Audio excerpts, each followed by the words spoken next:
Hi everyone, this is the sixth video of STAT 248, couplings and Monte Carlo. We're in the analysis of Markov chains and the convergence rates to stationarity.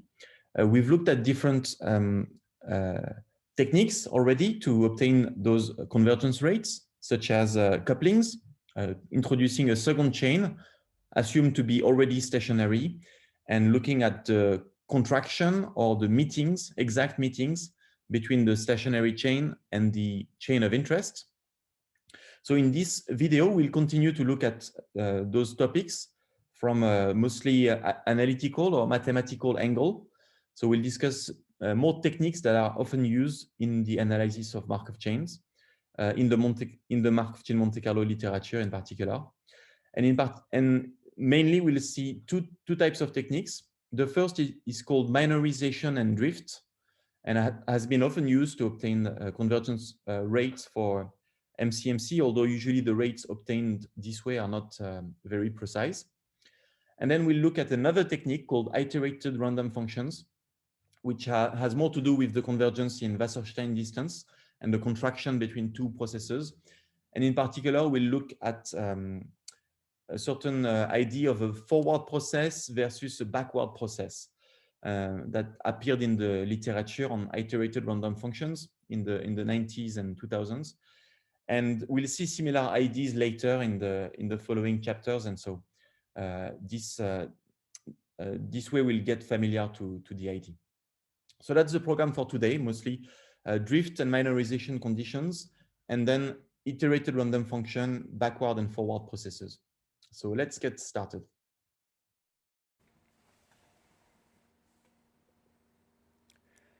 So far, we've looked at the convergence of Markov chains. So let's refresh our memory about what this is about.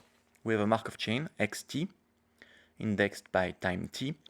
It could be on a continuous or discrete state space. It starts from a distribution denoted by pi0, the initial distribution, and it converges to the limiting distribution pi, which is also the stationary distribution. So if the chain was started at pi, it would continue to be distributed according to pi. But what we are interested in is the convergence of the chain to this distribution. So the distance between pi t and pi goes to 0. And furthermore, we're interested in the rate of convergence.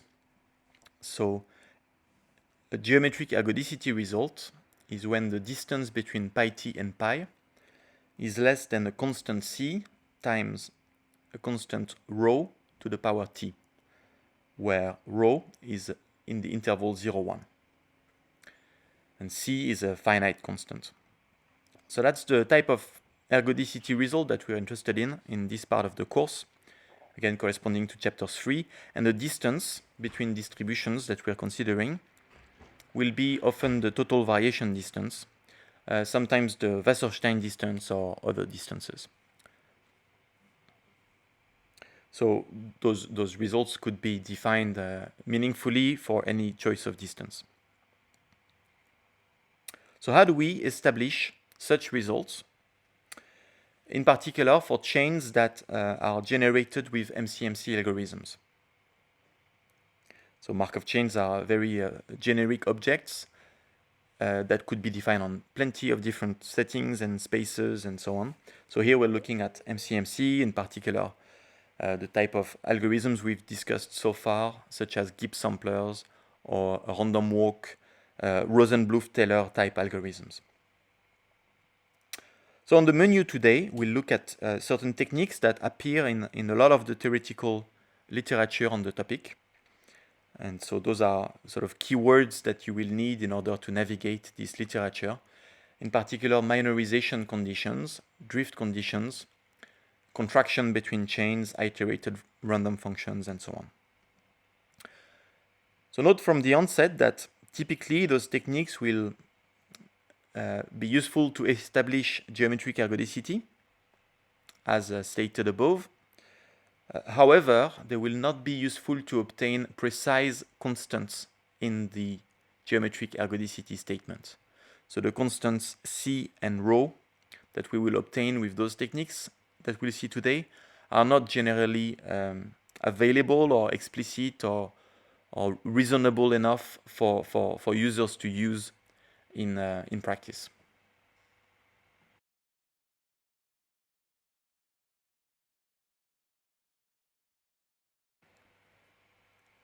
So before we delve into those techniques, let's first answer a more simple question. If we plot the total variation distance between the distribution pi t of the Markov chain at time t and its limit pi as a function of t, so it's hard to come up with those plots, of course, in practice for a realistic MCMC algorithm, but conceptually we can imagine the TV on the y-axis going to 0 as time goes on. Maybe it stagnates and then it goes down to 0. Or maybe it could have multiple plateaux, so it could go to a plateau and then go down. But when we do those plots, it looks like we are assuming that the total variation distance decreases as a function of t.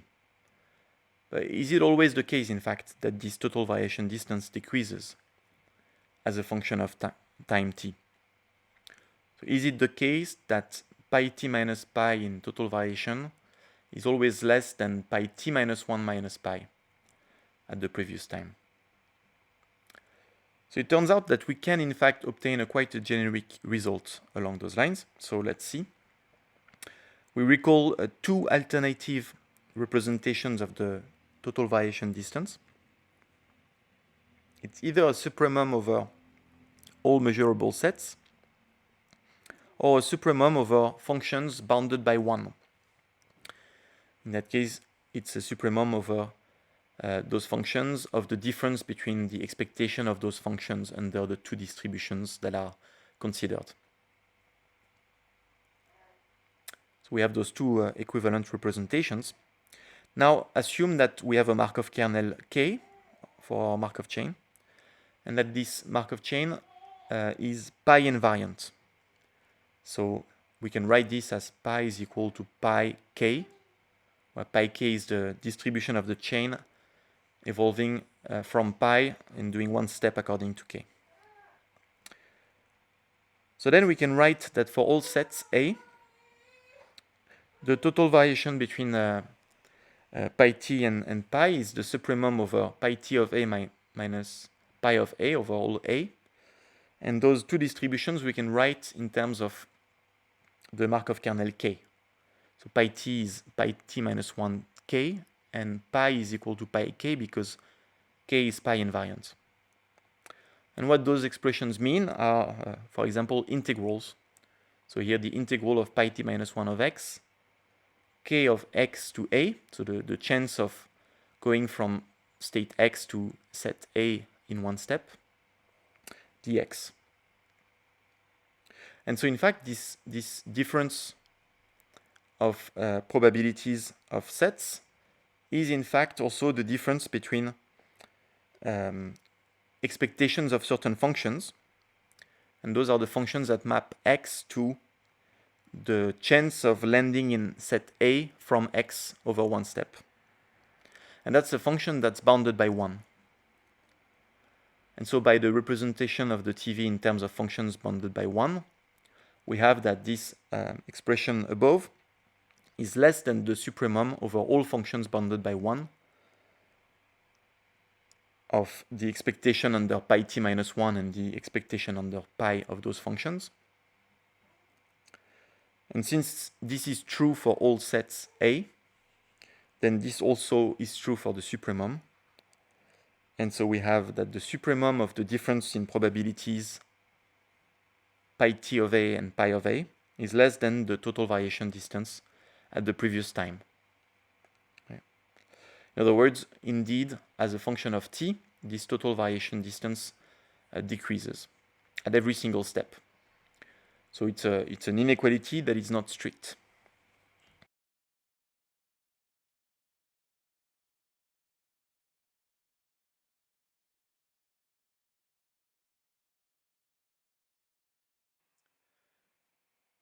Next, we'll look at the so-called binarization condition.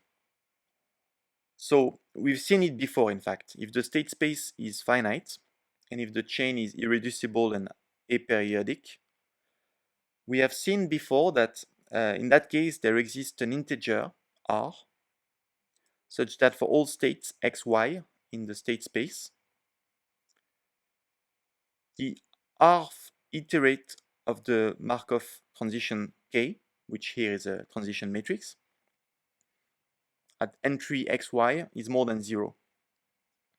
We've seen this before because it allowed us to write a representation of this r steps transition, k to the r, in terms of a measure that doesn't depend on x plus a residual kernel.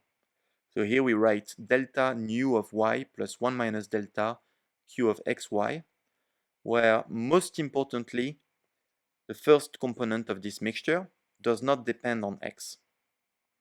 So we could sample from this kernel by sampling from nu with probability delta, otherwise sampling from the residuals q. Which means that for two chains now, in states x and x tilde, if you write this decomposition starting from x as before, or starting from x tilde, then in both decompositions we have the same first component, delta nu of y. Nu is a probability measure and delta is a small number, less than 1. And so that means that we can sample a couple of chains by, with probability delta, sampling from nu and assigning both x and y at r step later to be equal to that draw from nu. And in that case, of course, the two chains will be identical at that step.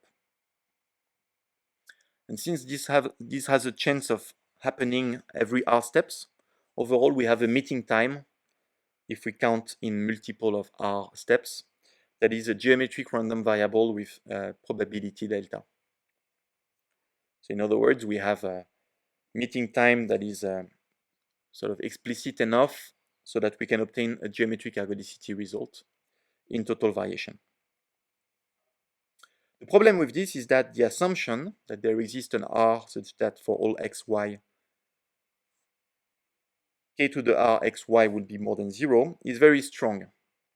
In particular in unbounded state spaces, so either countable or continuous state spaces, it will basically never hold, practically never hold. And if it did hold, in any case, the value of delta would be very, very small, which means that the rate we would obtain in our geometric ergodicity result will be extremely conservative. So for example, you can consider a random walk type Rosenbluth-Taylor algorithm on simply a normal target.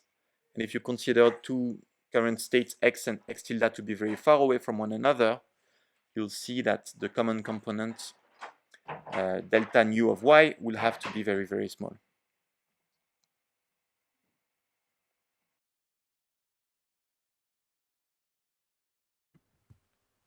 So what people typically do when it comes to minorization conditions is that they assume that the condition holds only when the chain is in a set. And so we'll assume that there exists a set C, a measure nu, and the epsilon strictly positive, such that whenever x is in the set C, the transition from x is lower bounded by epsilon times this minorization measure. So it's the same condition as before, but assumed to hold only when the chain is in the set C. And of course, it can also be defined on the iterates of the kernel k, so on k to the r instead of k, where r is an integer. So that's called the minorization condition, where C is called the small set, even though in fact it might not be a small set, but It's called like this in the literature on Markov chains. And if this condition holds, we would say that K satisfies a minorization condition. So the parameters of this assumption are the set C, the measure nu, and the small epsilon, non-negative positive value epsilon. So we can sort of have in mind a visual representation of what this minorization condition means, where we would have the state space. For example, the real line, the target distribution pi, indicates where the mass is. And then in that set, we might think of the small set C to be where most of the target distribution might be.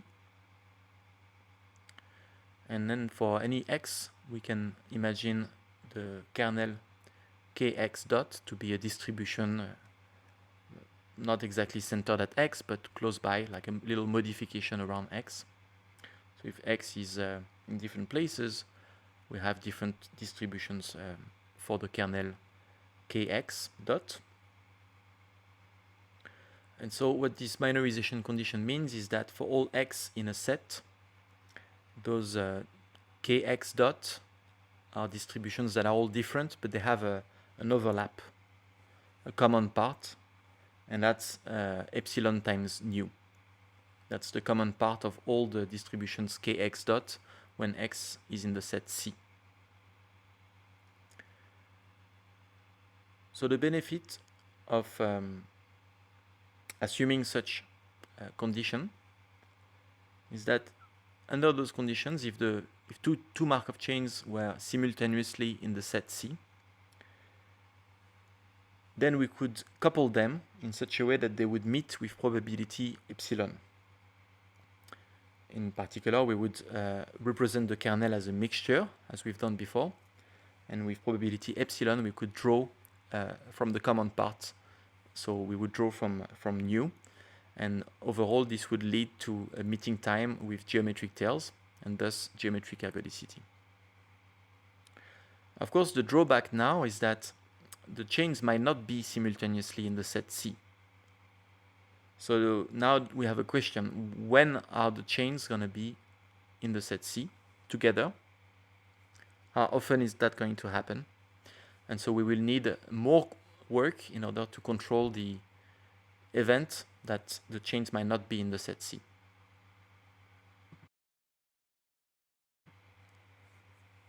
And for this reason, we next move to drift conditions. So drift conditions are quite literally a way of controlling the time it takes for a Markov chain to enter a certain set or to return to a certain set, such as the set C before. So here we're going to consider a set C that is going to be an arbitrary set of interest. But later on, we will combine this drift condition with the minorization condition. So for now, just considering the drift condition on its own, C is a set of interest, a subset of the state space. And we're going to introduce a lambda value between 0 and 1. And most importantly, a drift function. That's a function v from the state space to values that are larger than 1. So that's called the drift function, typically. And the drift condition, the assumption that we will consider on the Markov chain, is that for all x outside of the set C, the expected value of the evaluation of v at xt plus 1, given that xt is currently at x, so the conditional expectation of v at the next step, given the current step is at x, is less than lambda times v of x. And lambda is less than 1, so it means the expected value of v decreases when x is not in the set C. So v is called the drift function, or sometimes the Lyapunov function, the Lyapunov condition, or the potential function. And we can write also this drift condition as most succinctly, for all x not in C,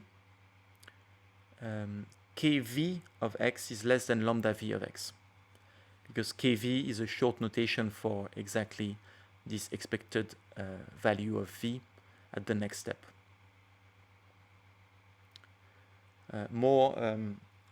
Also quite often we can see the condition listed for all x, not only the x in C, and then it's kv of x is less than lambda v of x, but we add a constant b if x is in the set C.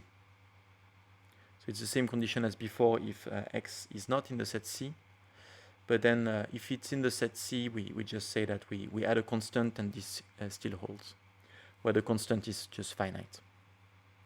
So you will see both in the literature. So what's the idea of this condition, and why does it help controlling the time it takes to enter the set? The idea is that when the chain exits the set C,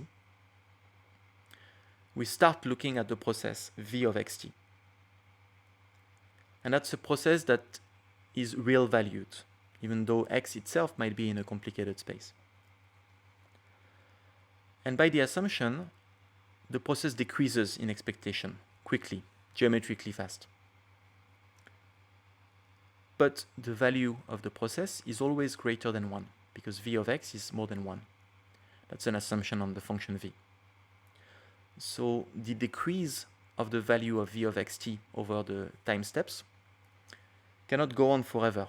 Eventually, by multiplying by lambda at every step, v of x is going to decrease to a value lower than 1, which means that the chain must enter the set C again for this decrease to end. And so that's the high-level idea. And now, more formally, we will look at a consequence of this drift condition, which sums up the appeal, I think, of assuming this drift condition. So if this drift condition holds, then we can show formally that the expectation of lambda to the power minus tau c, where tau c is the heating time of the set C, is less than v of x for all x outside of the set C. So a bit more explanation. Here, the expectation x refers to the expectation with respect to the law of the Markov chain started at x. And the heating time tau c is the first time at which xt is in the set C, the so-called heating time of the set C. And so the left-hand side of the inequality has to do with this distribution of the heating time, and the right-hand side is the drift function v. And so that's exactly the meaning of drift conditions allow to control the time it takes to hit the set C for the Markov chain when it's outside of the set. And in the next moments, we will prove, in fact, this inequality.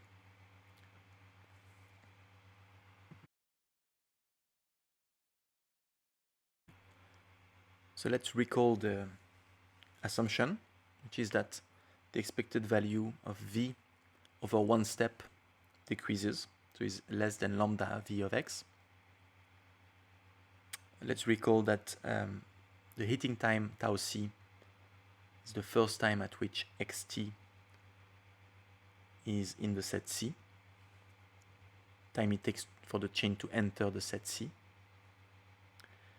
Now let's look at some of the implications of this assumption. So at time 1, for example, by definition we have lambda v of x is greater than the expectation of v of x1 given x0 is equal to little x. And in order to see that this relates to the heating time, we're going to decompose this expectation into a sum of two components according to whether the chain enters the set C at the next step or not. So we have this sum of two expectations with an indicator that tau C is equal to 1 or greater than 1. And then we recall that the function v, by assumption, is greater than 1. V of x is always more than 1. So the first term, for example, is greater than the probability that the heating time is equal to 1, started from x. So overall, this leads to v of x being greater than 1 over lambda, the probability that the heating time is equal to 1, plus 1 over lambda, the probability that the heating time is more than 1. So that's what we get at time 1. And then the idea will be to recursively obtain similar inequalities at the later times. And we will proceed by induction, in fact. So we look at time t greater than 1. And similarly as before, we look at the expectation of v of xt times an indicator of the heating time being greater or not than time t. So we write, for example, the expectation with respect to the Markov chain started from x of v of xt, indicator that the heating time is greater than t. Using the drift condition, this is directly greater than lambda minus 1 expectation of v of xt plus 1, indicator that the heating time is more than t. That's because if the heating time is more than t, of course, xt is not in the set C. So we can apply the drift condition. Now this in turn can be decomposed into two cases. The heating time is t plus 1, or it's more than t plus 1. So we obtain again a sum, a decomposition of this expectation into a sum of two cases. And of course we can apply again the fact that v of x is more than 1 to make this probability that the heating time is equal to t plus 1 explicit. And so overall, the induction can be written as v of x is greater than lambda to the minus t times the expectation of v of xt times an indicator that the heating time is greater than t, plus a sum, because every step of the recursion creates another term, and so the sum is over time steps up to t, and we have lambda to the minus s, probability that tau c is equal to s. And of course the first expectation is greater than the probability that the heating time is more than t, again because v is greater than 1. So then we can carefully let the time t go to infinity. And the first expectation multiplied by lambda to the minus t is going to disappear. And we're left with the infinite sum of lambda to the minus s times the probability that the heating time is equal to s. And that's the definition of the expectation of lambda to the minus heating time. And thus we have proved that v of x is greater than this expectation of lambda to the minus heating time of the set C.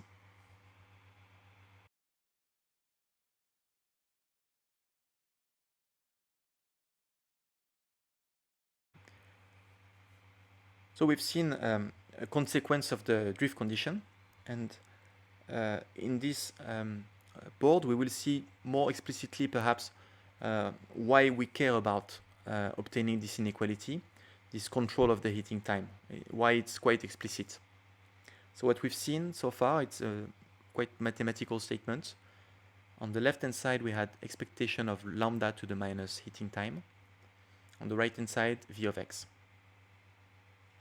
So maybe one thing that can help is that in fact, as a function of x, the left-hand side of this inequality so we can write it as v tilde of x, is in fact also a drift function for the same lambda and the same set C. So it would also satisfy k v tilde of x is less than lambda v tilde of x for all x not in C. And that can be checked. So in other words, this inequality tells you a lower bound of all drift functions associated with this lambda and this set C. Furthermore, there are some consequences on the heating time that comes directly from this inequality. The simplest one is by Jensen's inequality. We can write that the expectation of the log of lambda to the minus tau is less than the log of the expectation. And the log of the expectation itself will be less than the log of v, because the expectation is less than v. And so, as a result, this tells us something about the expected heating time. Right? So just by applying Jensen's inequality, because the log is a concave function, we obtain that the expected heating time of the set C is less than log v of x divided by log of 1 over lambda. So that's says something. So first, that controls the expected heating time, but also that tells us that if we expect something about the expected heating time, so for example, if we think that it behaves like a function g of x as x goes to infinity in some direction, in that case, it means that we should really only expect v of x to be a drift function if it is of the order of the exponential of g of x, right? Because the expected heating time is less than log v of x divided by some constant. So that can tell us something about what drift function we might expect for a given Markov chain. Now, furthermore, this expression, this inequality, expected lambda to the minus tau is less than v of x, has a lot of consequences on what the heating time satisfies. So in particular, simply because it's finite, as a consequence, the heating time has geometric tails. So there exists a constant a, such that the probability that the heating time is greater than t is less than a lambda to the t. So the heating time has geometric tails. And that, of course, will have direct consequence on the use of drift conditions as part of the obtention of geometric ergodicity results.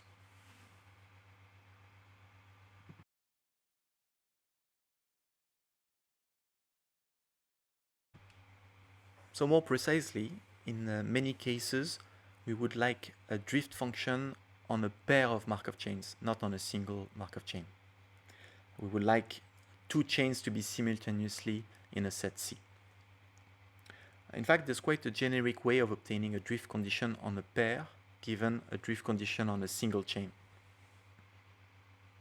So let's write the drift condition on a single chain again. And here I'm following Roberts and Rosenthal, 2004 paper, proposition 11. You can find the complete reference in the lecture notes. And that proposition tells us that a certain drift condition holds on any couplings of Markov chains if this drift condition holds on a single chain. So we define a drift condition on a joint space of x and y as simply the average of v of x and v of y. And then we consider a pair of states, x and y, in the state space, which is denoted by big X. If it turns out that this pair xy is not in the set C, so if either one of them is not in the set C, then the pair is not in C times C.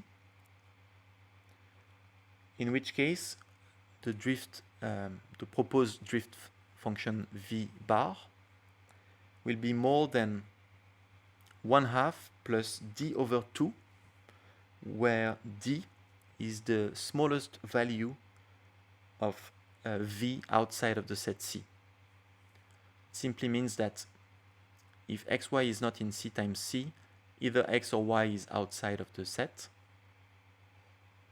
V is always more than 1, but outside of the set, it's also more than d. And so globally, we have this lower bound, 1 plus d divided by 2. Furthermore, if we compute the expected value at the next step, we note that kvx plus kvy is less than lambda vx plus lambda vy plus b, because at least one of the two chains is outside of the set C. And therefore, the expected value of v, this should be v bar of xt plus 1, yt plus 1, given the current states, is always less than lambda v bar at xy plus b over 2. That's from the definition of v bar as the half of vx plus vy. And furthermore, we can write this b over 2 as smaller than b over 2 times something that is greater than 1. And that thing is going to be chosen to be v bar divided by 1/2 plus d over 2, as in the previous reasoning. And so overall, we have that lambda plus b divided by 1 plus d times v bar is an upper bound on the expected value of v bar over the next step. So we have something that looks like a drift condition with the function v bar defined as the average of v of x and v of y. And the constant is lambda plus b divided by 1 plus d. And the set, of course, is C times C. So, of course, for this to be a drift condition, we need lambda plus b divided by 1 plus d to be less than 1, which might require you to take a big enough set C. The nice thing about this strategy is that it works for any coupling of Markov chain. So because we chose v bar that decomposes as a sum of x and y, the same reasoning holds whatever coupling of x and y we choose.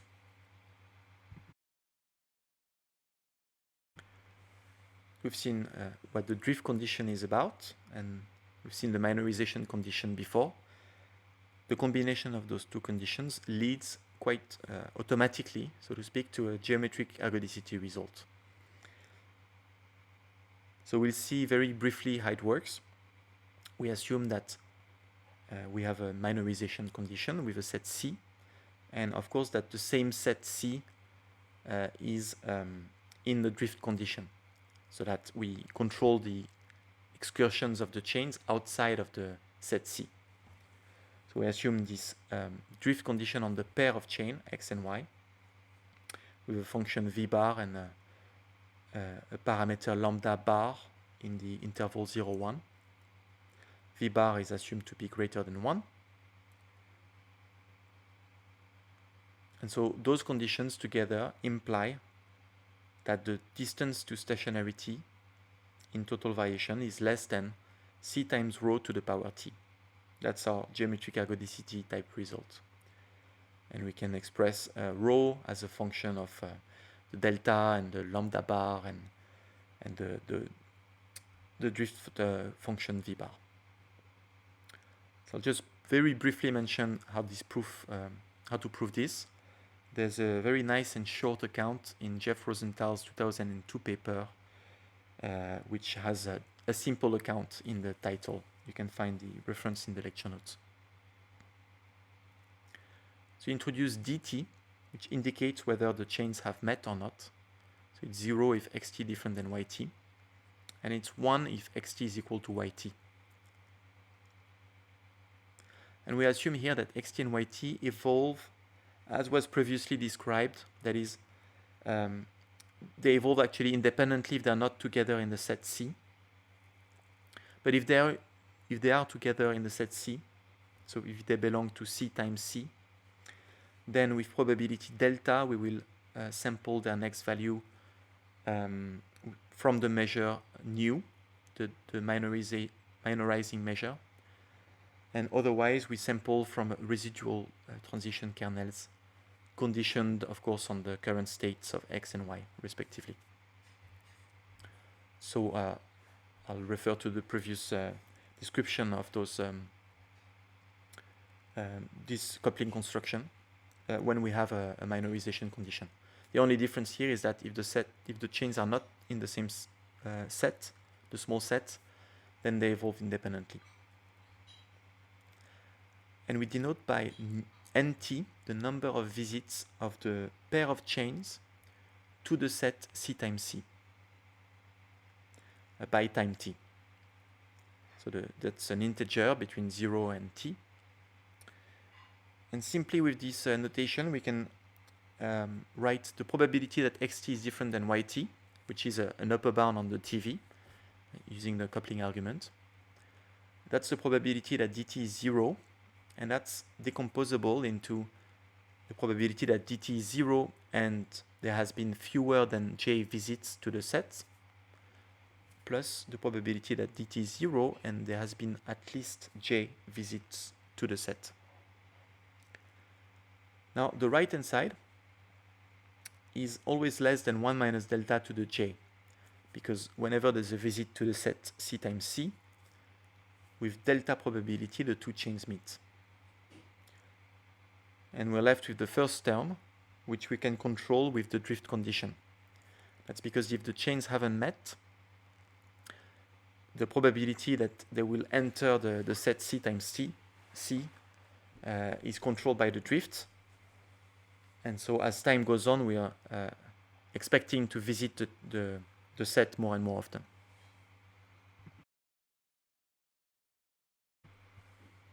So that's the high-level idea behind drift and minorization conditions, which have been extensively used in the MCMC. But there are alternative techniques to obtain geometric ergodicity results. In particular, using contraction, and that is something we'll see again multiple times. Contraction means that over one step, the expected distance between chains is reduced by a multiplicative factor.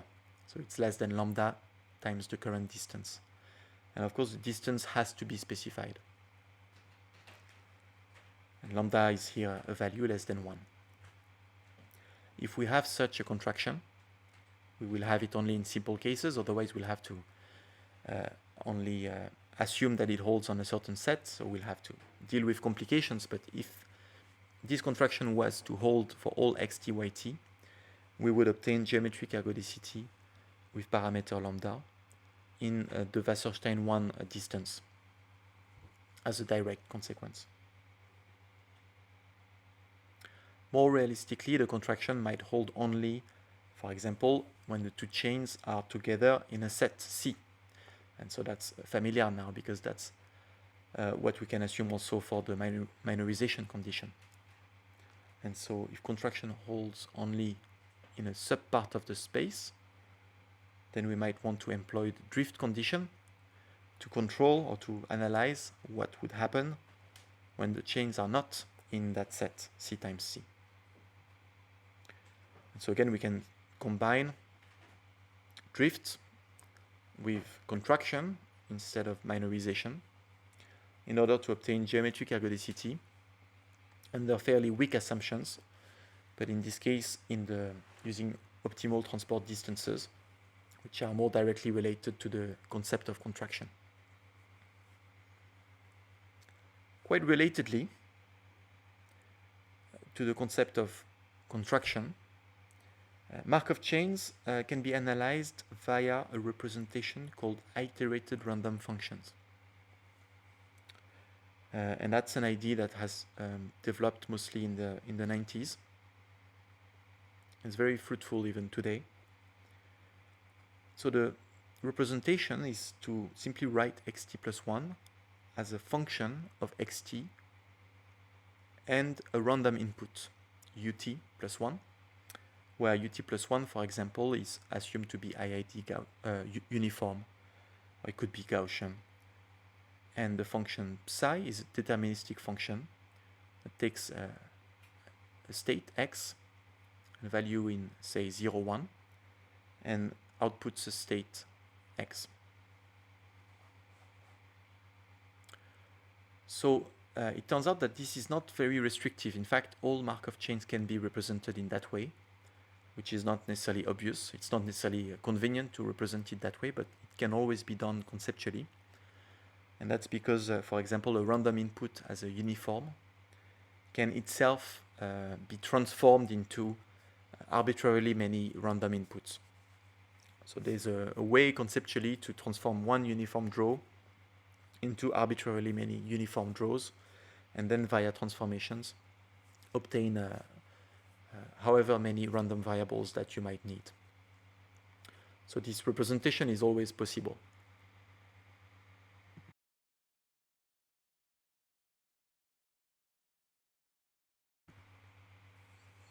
Relatedly, we can also write the state xt plus 1 to be the application of a random function psi t plus 1 to the previous state xt. So psi t plus 1 would be a random function. In terms of the previous notation, it could be exactly the function that maps x to psi of x ut plus 1, where ut plus 1 is this random input, such as a uniform. So in the previous, psi was deterministic, fixed, whereas here psi t plus 1 is different at every time t. It's a random function, because this u variable is a random variable.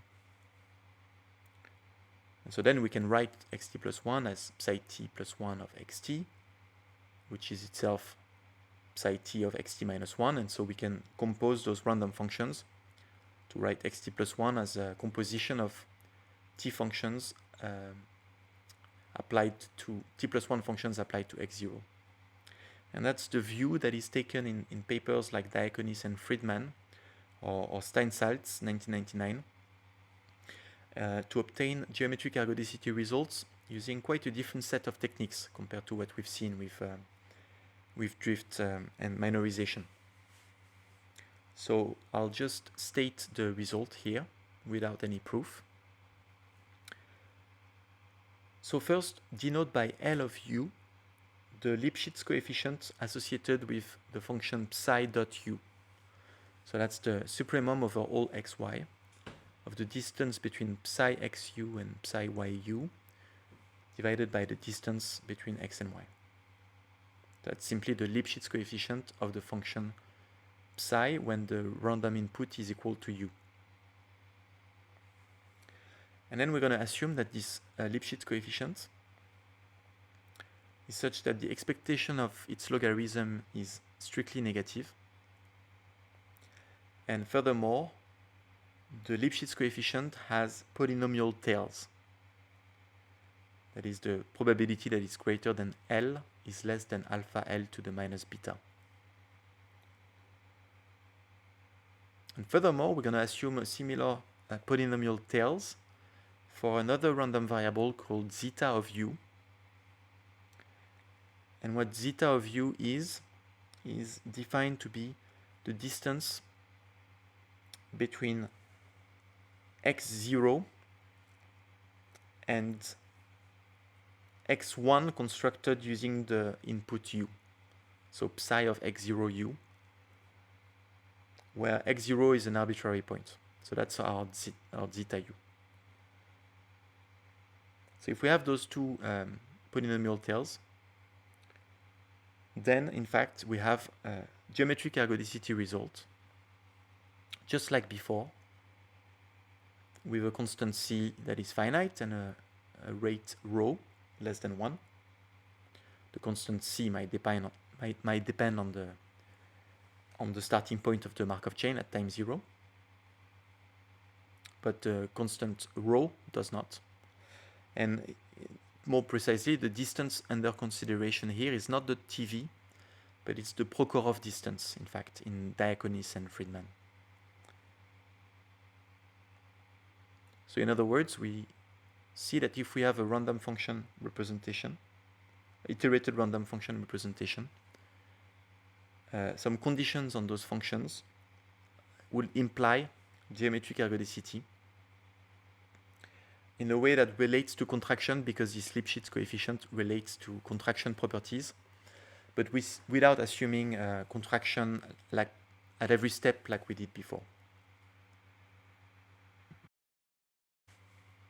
Without going through the proof of this geometric ergodicity result based on conditions on those random Lipschitz coefficients, we look at a key ID in this proof, which is the comparison of two Markov chains, which sounds a lot like couplings, but it's a bit different here, and we will see similar reasonings later on. So let's have a look today already. So the two chains are the forward chain, that's our regular Markov chain xt, again defined here as a composition of random functions applied to x0, and the backward chain, which we can denote by z, which is also the composition of functions applied to x0, but the functions are now applied in the reverse order. So we have psi1 of psi2 of ... psi t plus 1 applied to x0.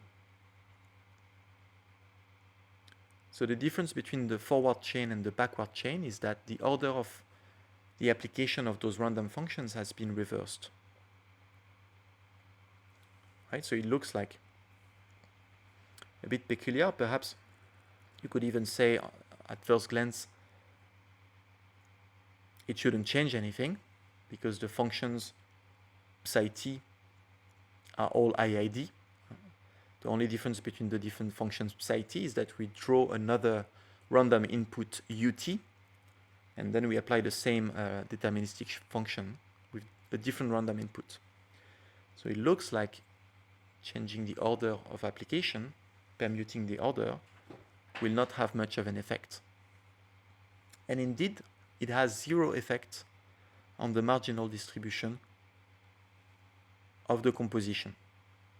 So in fact, xt at time t and zt at time t both have exactly the same distribution.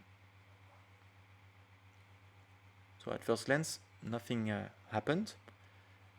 However, the trajectories of the processes x and z, when you look at them jointly, in fact, they look extremely different,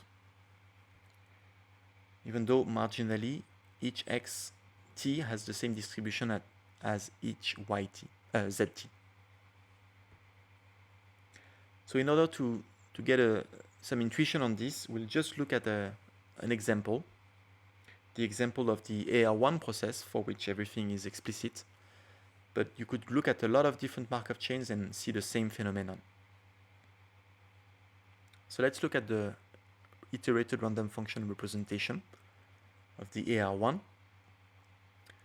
It's very natural in this case. Xt plus 1 is usually defined as some eta times xt plus epsilon t plus 1, where epsilon are IID Gaussians. And so we can write this as a function of xt and the random noise, of course.